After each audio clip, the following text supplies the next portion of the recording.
नमस्कार, जन्मभूमि टुडे में आपका स्वागत है। मैं हूं रामधारी, फिर से एक बड़ी खबर को लेकर आपके सामने रूबरू हूं। उत्तर प्रदेश विधानसभा के उपचुनाव चल रहे हैं। उपचुनाव की तारीख की घोषणा हो गई है और लगभग सभी प्रत्याशी अपने नामांकन कर दिए हैं। उत्तर प्रदेश के उपचुनाव में एक सबसे खास सीट है कानपुर की शीशामऊ विधानसभा सीट। शीशामऊ विधानसभा सीट इसलिए खास है क्योंकि इस शीशामऊ विधानसभा सीट किसी विधायक के सांसद बनने के बाद नहीं खाली हुई है, ना किसी विधायक के मौत होने के बाद खाली हुई है। यह सीट खाली हुई है तो विधायक इरफान सोलंकी को सज़ा होने के बाद यह सीट खाली हुई है, क्योंकि सज़ा होने के बाद उनकी सदस्यता रद्द कर दी गई, इसलिए यह सीट खाली हुई है। और इस सीट की चर्चा इसलिए बहुत अहम और ख़ास है क्योंकि शीशामऊ सीट अक्सर समाजवादी पार्टी के खाते में ही आती रही है। शीशामऊ सीट से भारतीय जनता पार्टी ने सुरेश अवस्थी को मैदान में उतारा है। वहीं समाजवादी पार्टी ने पूर्व विधायक इरफान सोलंकी की पत्नी नसीम सोलंकी को मैदान में उतारा है और बसपा ने वीरेंद्र शुक्ला को मैदान में उतारा है। इस शीशामऊ सीट के अगर जातीय समीकरण की बात करें तो इस शीशामऊ सीट में लगभग 40% मतदाता, 40 से 42% मतदाता मुस्लिम वर्ग से हैं।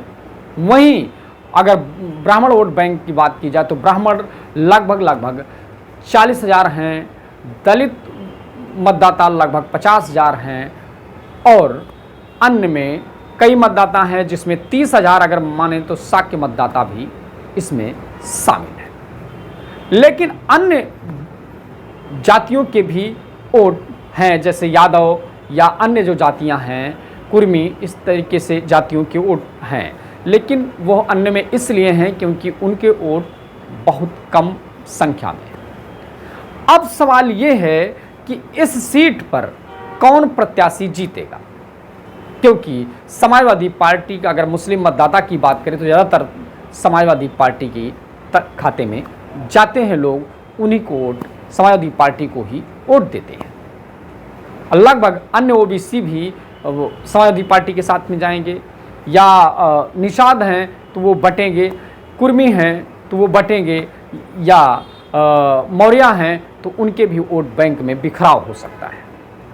लेकिन अब सबसे अहम जो इस सीट पे निर्णायक भूमिका में है वो ब्राह्मण वोट बैंक निर्णायक भूमिका में है, क्योंकि जिस हिसाब से बसपा ने ब्राह्मण को मैदान में उतारा है, वहीं भारतीय जनता पार्टी ने भी मैदान में उतारा है ब्राह्मण को।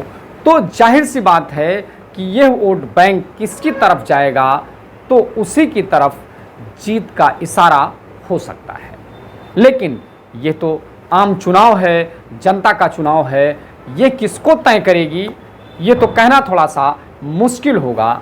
लेकिन जातीय समीकरण के हिसाब से अगर बात करें तो यहाँ पर समाजवादी पार्टी का पलड़ा भारी दिख रहा है।